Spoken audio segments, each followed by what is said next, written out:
ton peuple, réunis comme un seul homme en ces lieux, disposé d'être au nom puissant de Jésus. Est-ce qu'on peut applaudir très fort pour le Seigneur, applaudir pour le roi des rois, applaudir pour le véritable Dieu, applaudir pour le Seigneur de paix.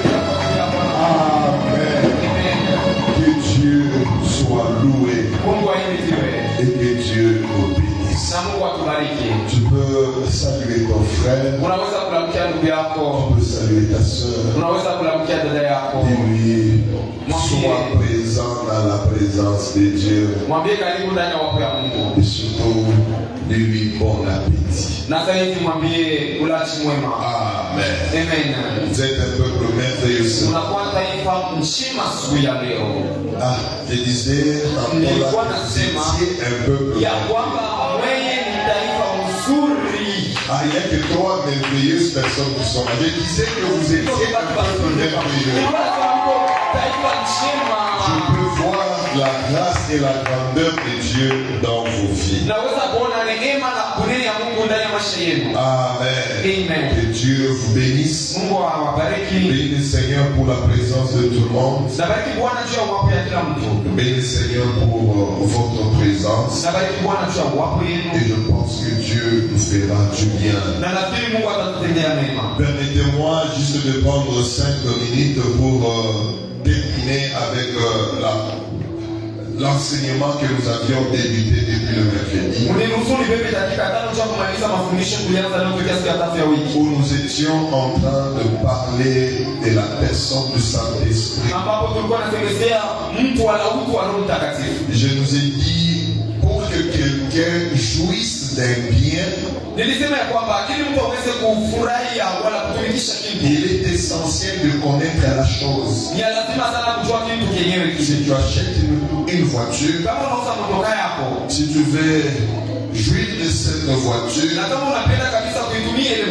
faudrait que tu la connaisses très bien.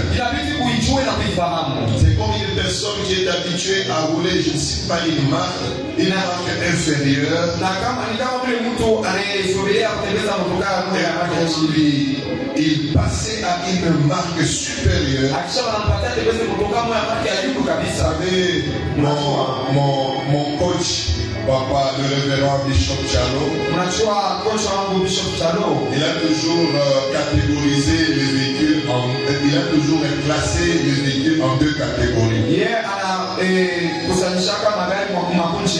a toujours dit qu'il y a 2 catégories de véhicules. La première catégorie, c'est la Mercedes et le BMW.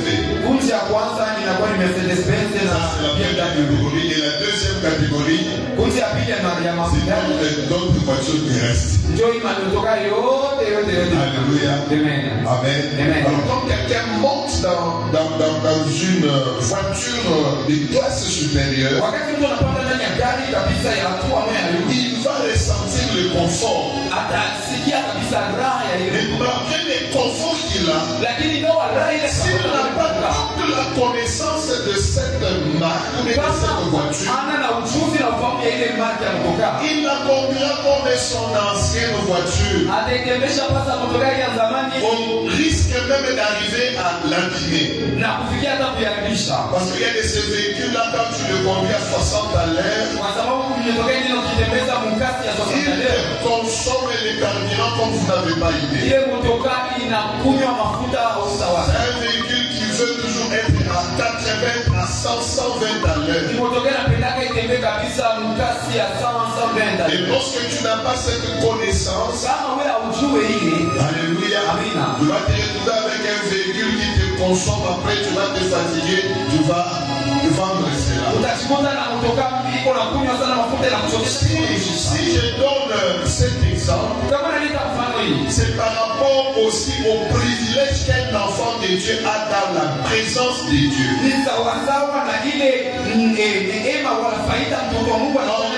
Enfant de Dieu, il y a de ces privilèges que Dieu nous donne.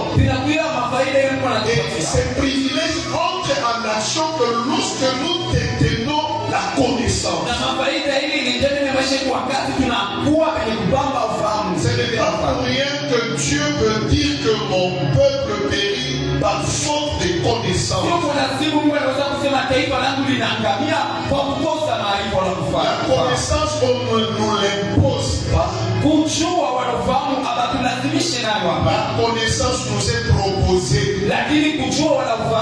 C'est à nous de l'apprendre et de l'utiliser.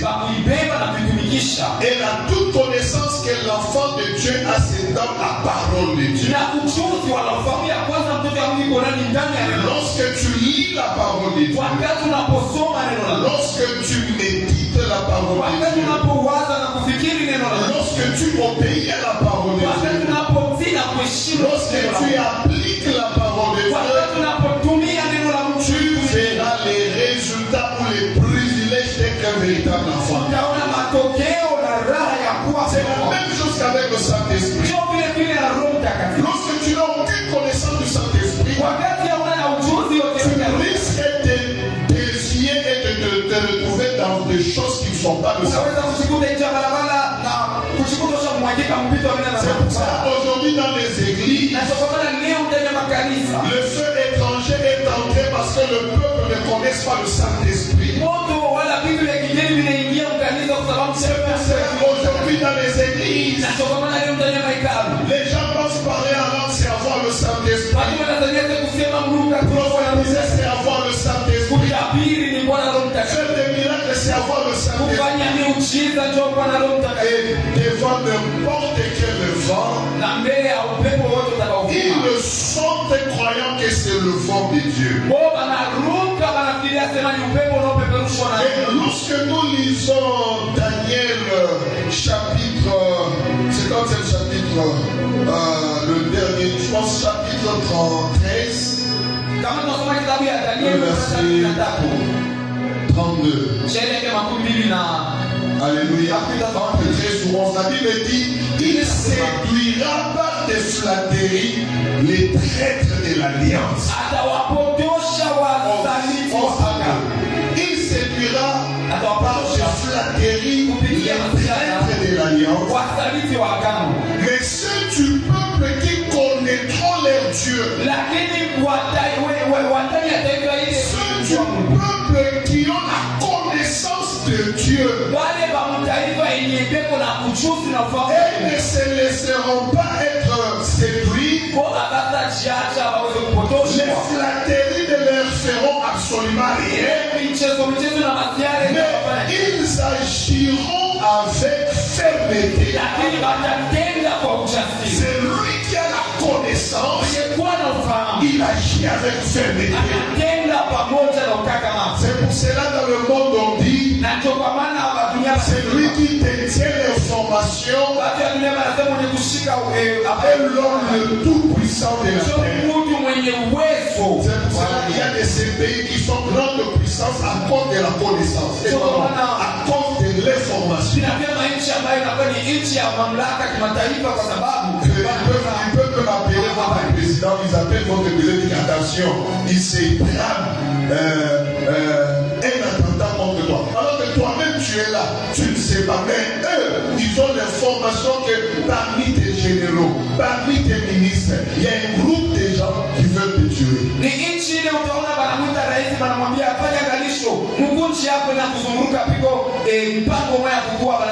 Nous avons vu cela avec la Russie dernièrement. Il y a un pays ici, il y a la Russie, bientôt là, il y aura des attentats. Nous avons détecté des informations, nous avons suffisamment d'informations qu'il y aura des attentats chez vous.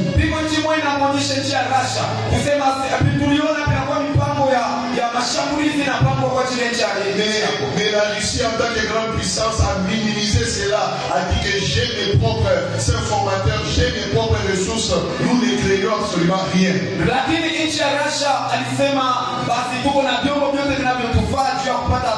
Mais quelques mois après, il y a eu plus de 133 morts. Ceux du peuple qui connaîtront les dieux, ils agiront avec fermeté. Nous avons parlé de ce qui n'était pas le Saint-Esprit.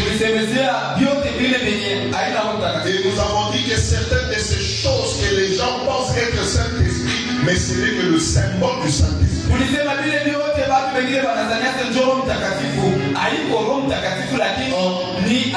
En tant que symbole du Saint-Esprit, montre aussi le caractère ou le message que donne le Saint-Esprit.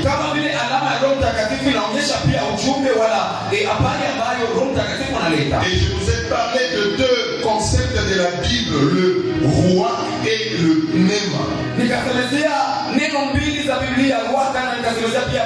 Le roi, c'est en hébreu qui veut dire seulement le souffle ou le vent ou l'esprit.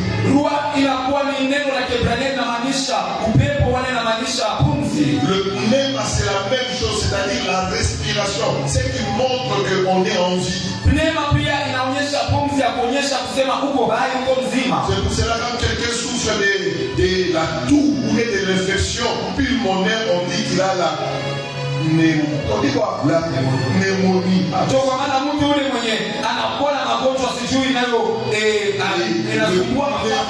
Même quand on parle de pneumonie, ne veut tout simplement dire la gestion de l'air. De gérer de l'air.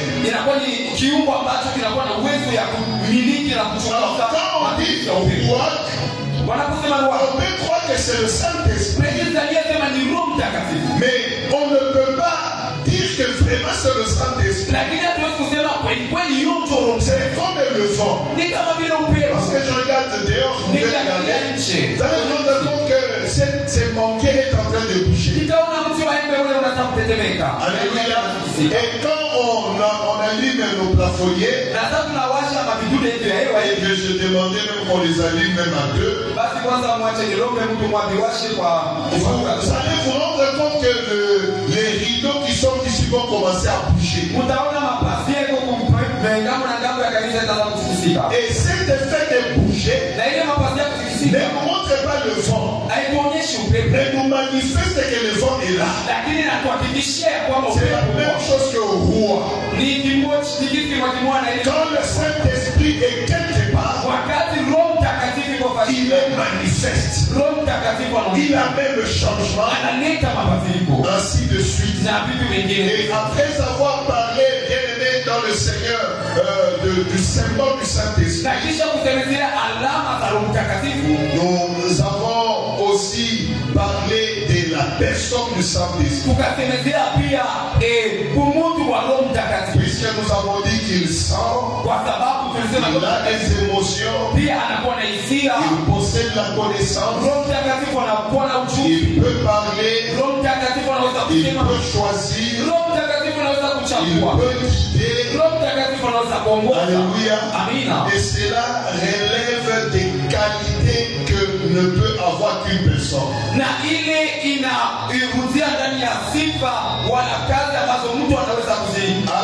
Alléluia. Alors j'aimerais parler de trois choses et après nous allons passer. Il s'agit tout simplement de attributs qu'a Dieu et Jésus. Et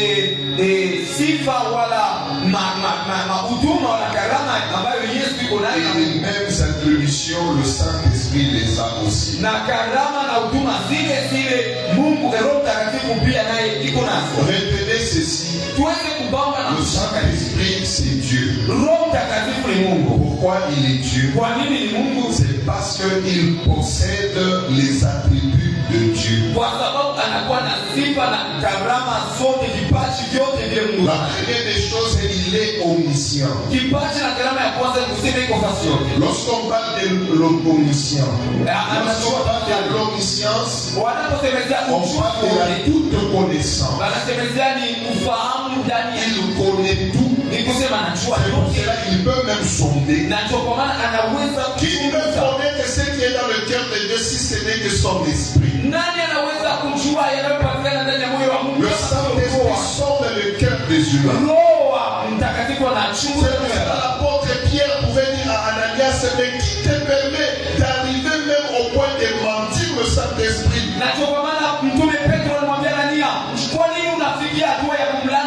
Le Saint-Esprit nous donne le discernement.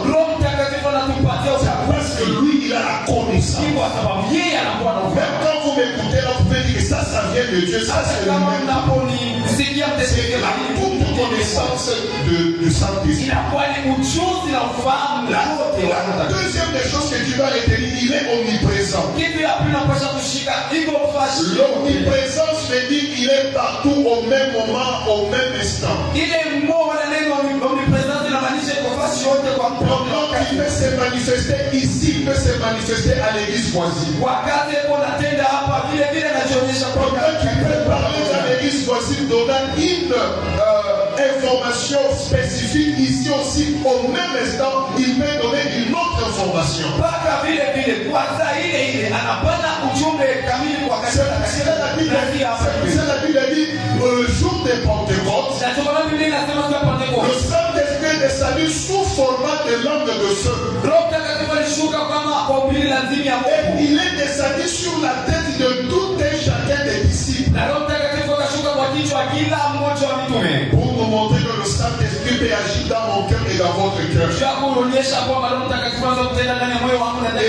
Première des choses que tu dois retenir, que le Saint-Esprit est omnipotent.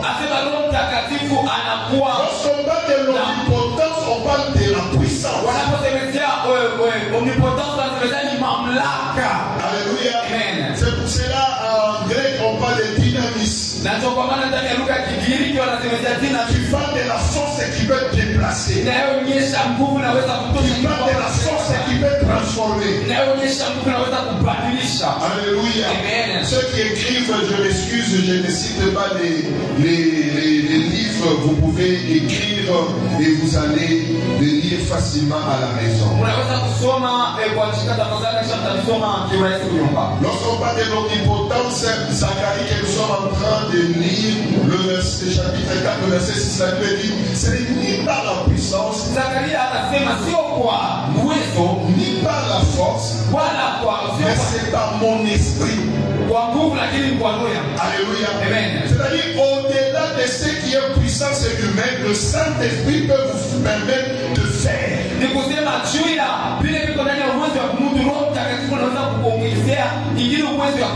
Alléluia. Je m'arrête par là. Je vais montrer un petit dessin. Et c'est très important. Voilà. Ce petit dessin ici. Regardez ça très bien. Vous savez, lorsqu'on parle de la Trinité, il ne faut pas avoir essayé de comprendre humainement et selon ton intelligence.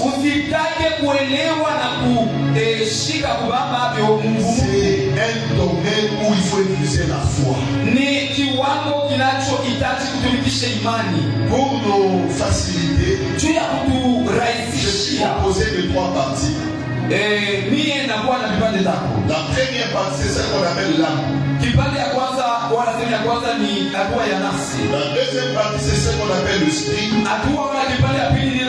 Et la troisième partie, c'est ce qu'on appelle le corps. Et ces 3 parties constituent ce que moi je suis. Il suffit qu'une des parties soit défaillante, ce n'est plus moi. Mais nous allons parler de ça. Mais maintenant que vous sachiez ceci, que le corps aide mon âme d'entrer en contact avec ce qui est physique. Par mon corps, vous pouvez savoir que je suis dans la joie. Par mon corps, vous pouvez savoir que je suis fâché. Cela me démontre que ce que mon esprit a, et ce que mon âme possède et a dans son intérieur. Mon esprit me permet d'entrer en contact avec ce qui est esprit. C'est la connexion avec le domaine de l'esprit. Par mon esprit, je parle au Saint-Esprit. Par mon esprit, le Saint-Esprit me parle. Mais celui qui est moi authentique, c'est mon âme. Parce que c'est mon âme qui contient le moi. Oui, tu as déjà dit, Seigneur, remplis-moi de ta puissance. Remplis mon âme. Quand tu dis remplis-moi, on remplit, c'est là qu'on touche ta personne qu'on contrôle.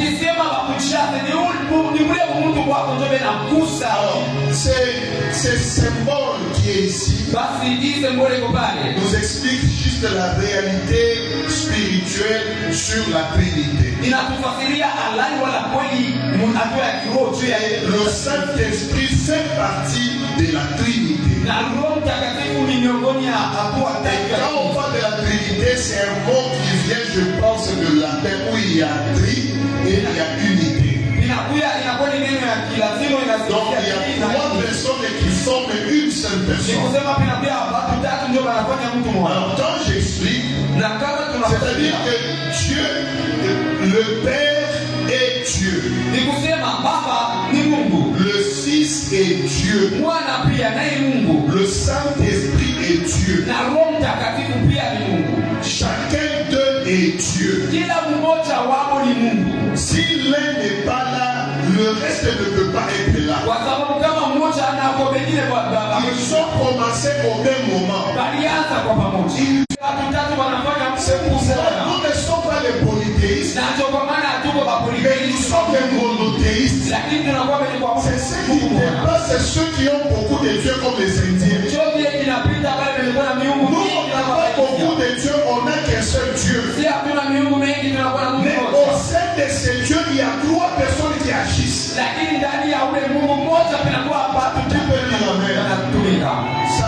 Ça, ce sont la viande avec des os. Donc, il faut un chrétien qui a des dents pour laisser un peu de Amen. Ne vais pas aller loin. Il y a aussi maintenant des gens comme les branhamistes qui disent que il n'y a qu'un seul Dieu, mais dans trois manifestations. C'est-à-dire qu'au commencement, Dieu s'était manifesté comme le Père en créant. Puis il s'est manifesté comme le Fils en venant sur la terre. Et aujourd'hui, il se manifeste comme l'Esprit en étant dans l'Église. Et ça, c'est une fausse, je peux dire, compréhension des choses. Le Saint-Esprit est Dieu. Le Saint-Esprit est Dieu. Il était au commencement. Alléluia. Le Saint-Esprit est Dieu. Parce que c'est grâce à sa puissance que Jésus-Christ est venu sur la terre. Le Saint-Esprit est Dieu parce que Jésus sur la terre n'a pas utilisé sa force. Il n'a utilisé que la puissance du Saint-Esprit. Le Saint-Esprit est Dieu parce qu'il est capable de nous régénérer. Le Saint-Esprit est Dieu parce qu'il parle à nos âmes en nous disant que nous sommes enfants de Dieu. Et le Saint-Esprit est Dieu parce que le temps arrive lorsque Jésus viendra prendre l'Église. C'est la puissance du Saint-Esprit qui nous amènera vers le ciel. Est-ce que nous pouvons applaudir le Saint-Esprit? Amen. Dieu soit loué. Je m'arrête par là. Je vais passer rapidement mon message. Je ne vais pas traîner. Amen. Nous avons. Et jusqu'ici, personne des prédicateurs qui sont passés n'ont parlé de ça. Tout le monde a jugé d'utiliser un sous-point. Et notre thème du mois n'avait pas été touché. Alors je vais ce matin terminer en développant ces principes. Le thème de ce matin, c'est pas d'ici. Et j'ai toujours dit, quand Dieu donne un thème, c'est pour deux raisons. Quand Dieu donne un thème, c'est pour deux raisons. Pour nous dire ce qu'il est capable de faire et quelque chose dans sa vie. Nous allons faire une très longue lecture. Nous allons faire une très longue lecture. 1 Roi chapitre 17. Je vais lire à partir du verset 1er jusqu'au jusqu'au verset 16e. Nitasoma sheria ya kwanza hadi ya 16. La Bible nous dit ce qui suit. Inatuambia hivi. Alors, Élie le Tishbite. Na kisha Elia le Tishbite. Jusqu'aujourd'hui, on ne connaît pas ce que veut dire réellement le Tishbite. Mpaka leo hatujapata ufahamu ya nini na Il y a maana. certains qui disent que ça peut être un qualificatif. Pamoja nasema inaweza kuwa kabisa ni sifa Il y fulani. a d'autres qui disent que ça peut être là où il habite. Wengine wanasema pe wengine ni kule alikuwa na Élie le Tishbite, l'un de ceux qui s'étaient établis en Galate, dit à Akan. Biblia inasema Elia le Tishbite mmoja miongoni ambao alikuwa ni kama Galati akamwambia mfalme Akabu. Je suis en train de lire la version Bible Observable 1996. Niko nasoma Biblia version Observable. Il dit ceci à Akan. Il dit ceci à Akan. Anamwambia Akabu. L'Éternel, le Dieu d'Israël, Wamlele Bwana Mungu wa Israeli. en la présence de qui je me tiens est vivant. Ndani ya wapo yake na shimama ni Lorsque j'étais dans mon bureau, j'ai prié le Seigneur par rapport à ce que le modérateur avait dit. Il était présent dans la présence de Dieu. Il y a des gens qui sont présents tels que vous me regardez, mais ils ne sont pas présents dans la présence de Dieu. Et lorsque Dieu disait à Adam, où es-tu? Ce n'est pas parce que Dieu ne voyait pas Adam, mais c'est parce que Adam était sorti spirituellement de la présence de Dieu. Tu peux être dans la maison de Dieu, mais ne pas être dans la présence de Dieu. Tu peux être un serviteur de Dieu, mais qui n'est pas dans la présence de Dieu. Alléluia. C'est pour cela Élie dit ceci. Il dit, l'Éternel, le Dieu d'Israël, en la présence de qui je me tiens. Il y a une étroite relation et communion. Vous devez savoir de l'aimer dans le Seigneur. Lorsqu'on parle de la présence, c'est un lien à notre communion. La relation ne crée pas la présence, mais c'est la communion qui crée la présence. Un païen est créé à l'image de Dieu, mais puisqu'il n'est plus en communion avec Dieu, il n'est pas présent dans la présence de Dieu. Et celui qui n'est pas dans la présence de Dieu, il est à la merci de l'ennemi. Celui qui est dans la présence de Dieu, il a l'image de Dieu. Est-ce que quelqu'un me comprend? Et l'image que nous avons, c'est l'image de Christ. Parce que nous avons été crucifiés avec lui. Comme l'apôtre Paul est en train de dire. Et si nous vivons, ce n'est plus nous qui vivons. Lorsque vous me regardez, ce n'est plus moi qui vis. L'ennemi ne peut pas me toucher. C'est lui qui est dans la présence de Dieu qui me toucha. C'est pour cela ma prière ce matin. Que tu sois dans la présence de Dieu. Aucun esprit ne te touche. Je vais essayer de m'expliquer. Lorsque Adam pêche, Dieu lui dit, je vais t'expliquer ce qui va t'arriver toi. Oh, la Bible dit dans Genèse chapitre 1er, le verset 6, en disant, faisons l'homme à notre image. Et c'est l'homme notre ressemblance. Pour qu'il domine. Donc, lorsqu'on est à l'image et à la représentation de Dieu, j'utilise le terme utilisé dans la Bible. Lorsqu'on est à l'image et à la ressemblance de Dieu, nous avons la fonctionnalité. Notre vie a un sens. C'est ce que ça veut dire. Quand tu as l'image et la ressemblance, ta vie a un sens. Ta vie a une valeur.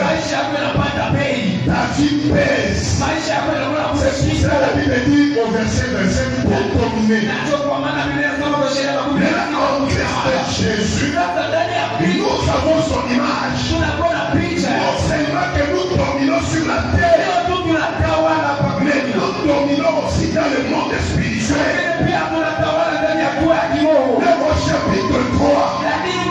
c'est parce qu'il a péché. Lorsqu'on quitte la présence de Dieu, on devient poussière. Et ce qui est poussière n'a pas de sens. Quand il y a quelqu'un qui est zombie, c'est-à-dire on peut faire. C'est pour te dire que toi on peut j'aimerais dire quelque chose quand je parle de la poussière. Il se tourne devant les serpents.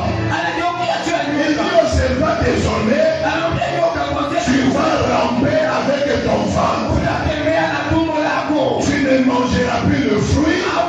Tu ne mangeras plus de l'herbe. Ta nourriture à toi sera la poussière. C'est de quelle poussière ça? Quand on n'est pas dans la présence de Dieu, le diable peut faire de toi n'importe quoi. Parce que quand il te regarde, il ne voit pas Jésus. Ce n'est pas parce que tu cries Jésus, Jésus qui est là. Le fils d'Exéva. Ils ont crié aussi. Comme le faisait Paul. La Bible dit, le fils d'Exéva, animé de fonction. Pour passer l'onction, c'est de bouger comme je bouge. Les gens passent l'onction, c'est crier à haute voix. Les gens passent l'onction, c'est arrêter quitte.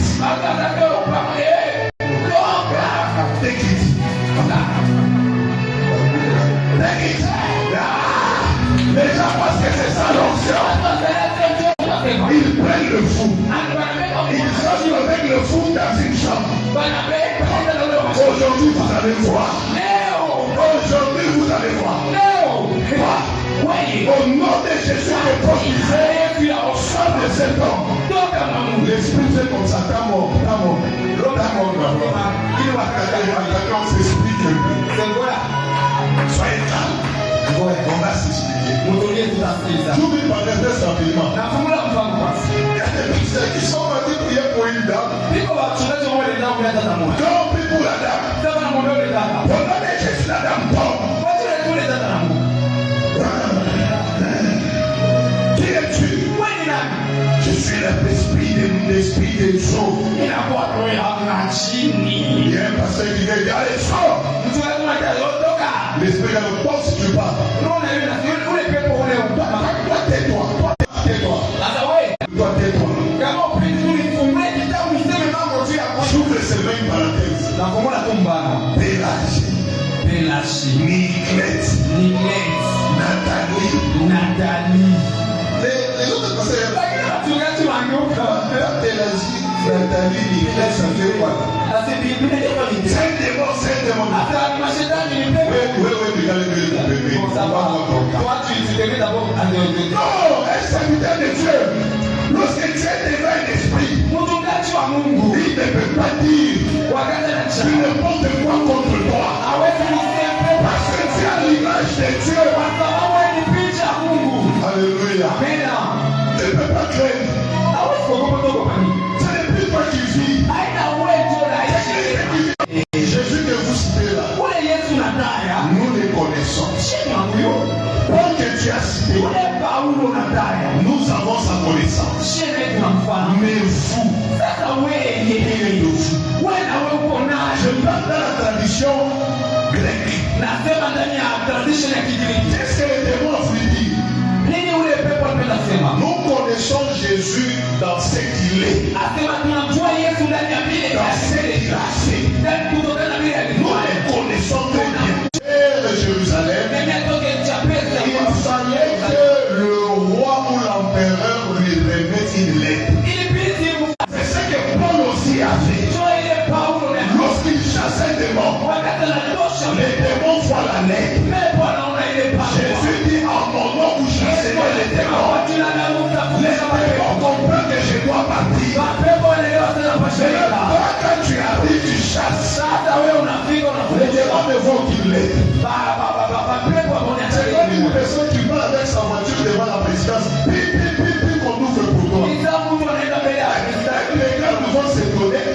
Regarde, il n'y a pas laissé passer. Regarde le numéro. cet homme qui vient faire Dieu? Sasa huyu ni mtu gani? On va venir te poser la question. Atakuuliza swali. Papa, c'est quoi? Baba, ni nini na? Moi, je vais rentrer. Asema napenda kuingia. Ah, c'est qui? Wewe ni nani? Oh non, moi, c'est tel. Mimi fulani. Tu as rendez-vous. Unakuwa na. Oh non, dis-lui seulement que je suis là. Hapana, kwa mmoja tu niko hapa. Ma soeur, mon frère, tu vas passer un mauvais quart d'heure. Ndugu yangu utapitisha pale wakati. On va te récupérer. Atakulewa. On va te chicoter pour te demander ce que tu étais venu chercher. Basi C'est ce que tu veux faire. hapo mpaka useme ndio leo. Tu vas pleurer dans ta langue pour leur expliquer que c'est ton ami. Lugha yako mpaka waambie. Vous avez étudié avec le président. On commence à prendre. Mais non, non. Tu es venu faire quoi au président? Alléluia. C'est ce qui est arrivé au fils d'Exéma.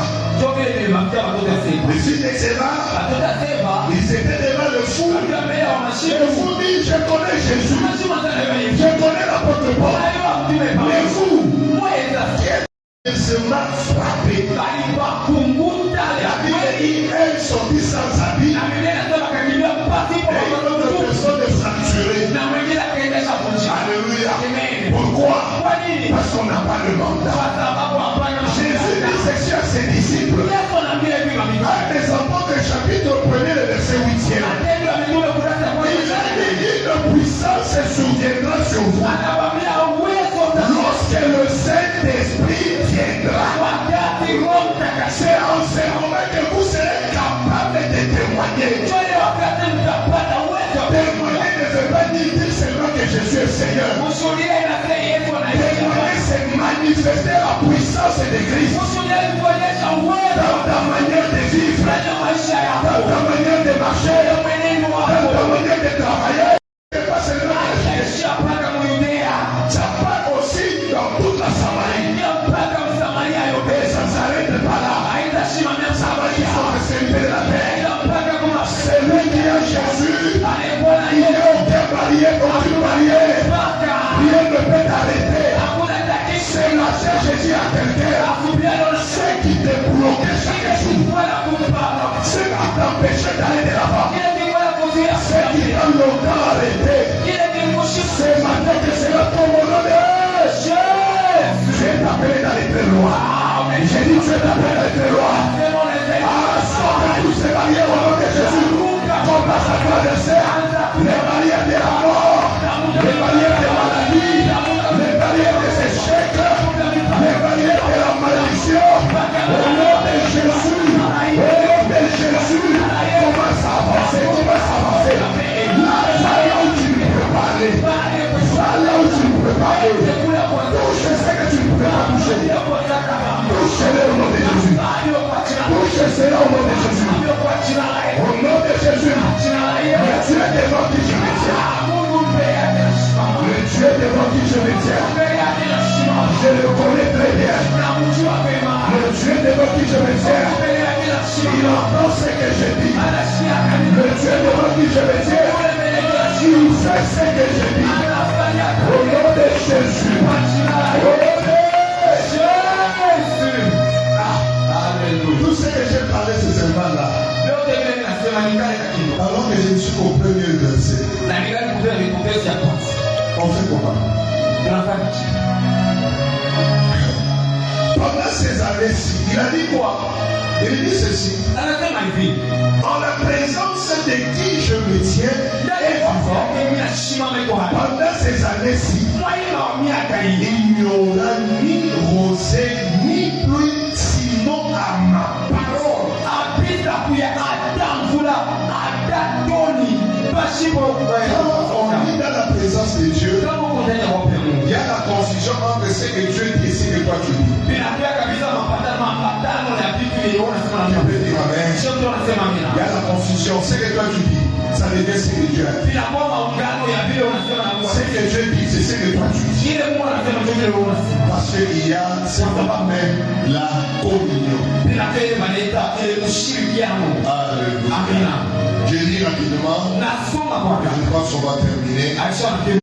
Donc ici, dans notre version qui parle ici, tourne-toi vers l'Orient et cache-toi au torrent de Kérit qui est en face du Jourdain.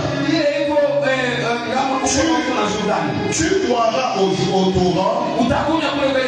Et j'ai commandé au corbeau de t'y nourrir.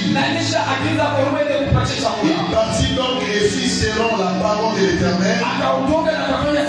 Il s'en alla et demeura au torrent de Kérit, qui est en face du Jourdain. Et le corbeau lui apportait du pain et de la viande le matin, du pain et de la viande le soir. Et il buvait. Le torrent fut à sec parce qu'il n'y avait pas eu de pluie au pays. Alors la parole de l'Éternel lui fut adressée en ces termes. Lève-toi, va-t'en à Sérepta, qui appartient à Sidon, et demeure là. Voici, j'ai commandé là à une femme veuve de pénurie. Il s'éleva donc et s'en alla à Sérepta. Je te prie, prends en ta main une bouchée de pain pour moi. Et elle répondit, l'Éternel ton Dieu est vivant. Je n'ai pas une galette. Je n'ai qu'une poignée de farine dans une cruche. Et un peu d'huile dans une fiole. Et voici, je ramasse 2 biches. Oui, je rentrerai et j'apprêterai cela pour moi et pour mon enfant, mon fils. Nous les mangerons et après nous mourrons. Et Élie lui dit, rentre, fais comme tu l'as dit. Toutefois, fais-moi premièrement un fils. Le verset 14, la Bible dit, car ainsi dit l'Éternel, car ainsi dit l'Éternel, le Dieu d'Israël, la farine qui est dans la cruche ne manquera point, et l'huile qui est dans la fiole ne finira point, jusqu'au jour où l'Éternel enverra de la pluie sur la terre. Elle s'en alla donc et fit comme Élie avait dit. Elle en mangea, elle et sa famille, ainsi que lui pendant longtemps.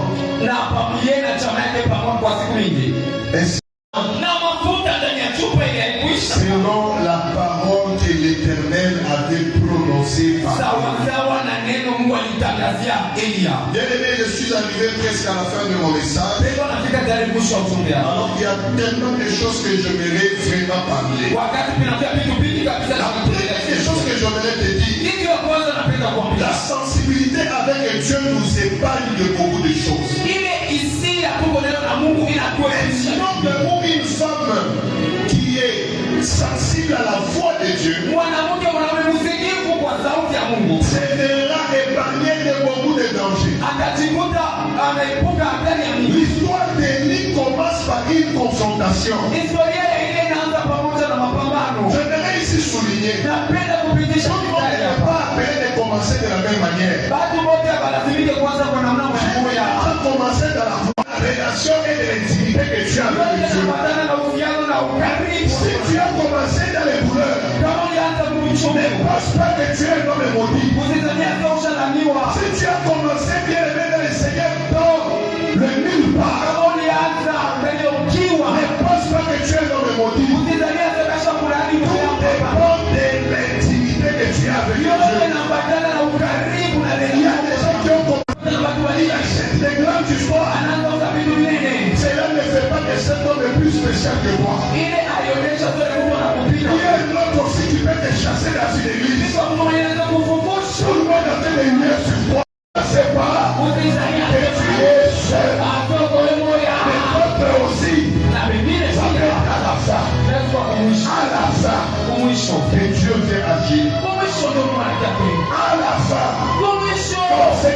m'avait dit, mort et l'autel est vivant, il se lèvera le dernier.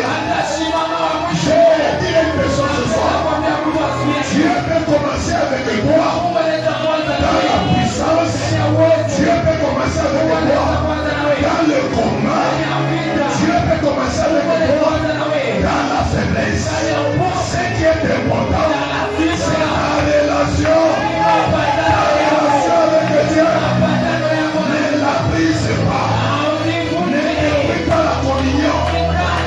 Ne détruis pas ta communion. Nous ne connaissons pas comment il a été loin. Nous ne connaissons pas qui est au milieu de tout ça. Il dit ceci. L'Éternel devant qui je me tiens, il est vivant. Ce matin, je vais dire à quelqu'un, peu importe ce qui t'entoure, peu importe ce que tu vois, peu importe ce que tu peux sentir, tiens-toi devant l'Éternel. J'ai dit, tiens-toi devant l'Éternel. Il fera des grandes choses avec toi. Pendant qu'il disait ça, il y avait 7000 personnes. 7000 personnes. Ils s'étaient jamais fléchis devant Baal. Mais ils ont fui. Les fruits. Ils sont saints. Donc ils sont saints. Ils sont serviteurs de Dieu. Mais parce qu'ils ont fui, on les appelle les 7000. Mais celui qui est resté, celui qui a affronté, on l'a appelé Élie est désolé. Ce matin, que ton nom ne soit pas effacé. J'ai dit que ton nom ne soit pas effacé. À partir d'aujourd'hui, pour celui qui essaie d'effacer ton nom, il soit effacé au nom de Jésus. Pour celui qui essaie de te tuer, il soit égorgé. Il soit égorgé. Il soit égorgé. On n'arrête pas. Tiens-toi debout dans la présence de Dieu. Tiens-toi debout dans la présence de Dieu. Je vais te dire la dernière chose. Zacharie reçoit une grâce, une faveur d'entrer dans le lieu très saint. Parce qu'il était souverain sacrificateur. Il était souverain sacrificateur. Amen. Il y a le grand souverain et il y a aussi le souverain. Il y a aussi le sacrificateur. Alors, ils étaient tellement nombreux qu'il fallait faire les tirages au sang. Chaque année, on faisait un tirage. Le nom qui tombe. Quand on faisait les quoi, on appelle ça, les tirages, ça ne tombait pas sur eux. Mais c'est un jour-là. C'est ce que Luc est en train de dire. Les tirages tombent sur Zacharie. Il se prépare, il se purifie, il porte ses habits sacerdotaux. Il rentre dans la présence de Dieu. Écoutez, il arrive là-bas. Il se rend compte qu'il n'est pas seul. Il y a quelqu'un qui est là. Et la personne lui dit, moi que tu vois, je suis Gabriel. Hein? Il dit, tu mettras au monde. Ta femme sera enceinte. Gabriel lui répond, je suis celui qui se tient dans la présence de Dieu. Je te dis parce que je suis dans la présence de Dieu. Toi, tu es entré seulement ici. Mais moi, on est avec toi ici. Je suis dans la présence de Dieu. Et je te dis, que la femme viendra au monde. Alléluia.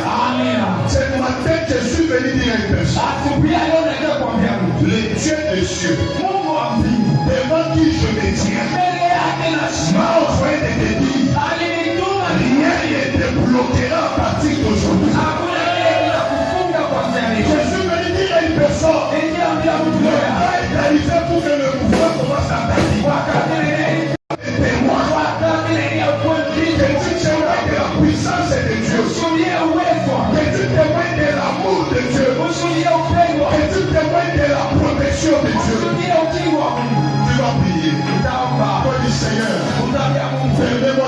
présent dans ta présence. Enlève toute forme de souillure. Par le sang de Jésus, purifie-moi. Élève ta voix et commence à prier. Commence à prier au nom de Jésus. Commence à prier au nom de Jésus. La baba chite le bosama la baba gloria. La sori que bosama kale le bosama. Sobre la baba la baba chite la baba. La le bosama la baba. Robo santa le bosama.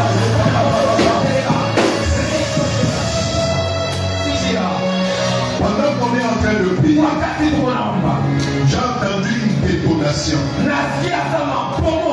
Et lorsque j'ai regardé, j'ai vu dans un cimetière des bombes en train d'éclater. Et quand ces bombes éclatent, c'est un moment de terreur. Et ceux qui sortaient dans ces bombes, la sobromacina ya mashana ya mama. Lo sakaya malepe maria masofra kandenda zia masopa. Alléluia. Alléluia. Je suis en train de voir des gens sortis de corps. Je suis en train de voir des dossiers sortis de tombeaux.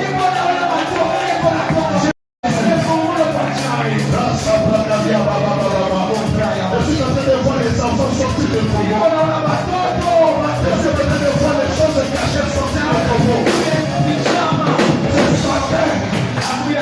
Il y a la puissance du Saint-Esprit qui va bouger maintenant. Pas d'ici. C'est ce que Dieu dit. Pas d'ici. C'est un ordre. Et rien ne peut résister à l'ordre de Dieu. Pas d'ici. C'est-à-dire que Dieu veut t'arracher ce qui est là. Veut arracher ce qui est à toi. Cher Saint-Esprit commence à agir maintenant. Commence à briser ce qui a brisé. Commence à détruire ce qui a détruit. Au nom de Jésus.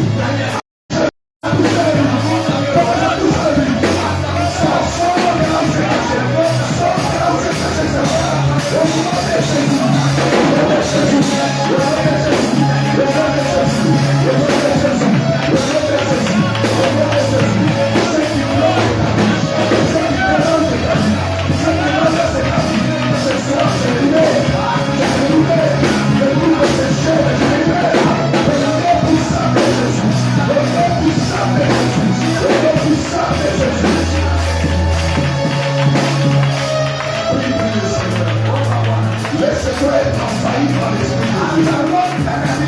Il y a quelque chose qui va se passer. Laisse-toi être envahi par l'Esprit de Dieu. Et continue à prier. Comment ça fait? Continue à prier. Les protocoles soient étranglés. Les protocoles soient étranglés. Va toucher l'Esprit de Dieu. Va toucher l'Esprit de Dieu.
Ce que tu n'as jamais entendu, le moment est arrivé que tu entends.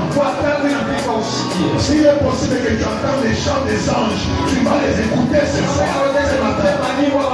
Le moment est arrivé pour que tes yeux s'ouvrent et tu vois la gloire de c'est guéri. Quand tu parles, le Seigneur va répondre. Attention, il faut fonctionner. Sois saisi par la puissance du Seigneur.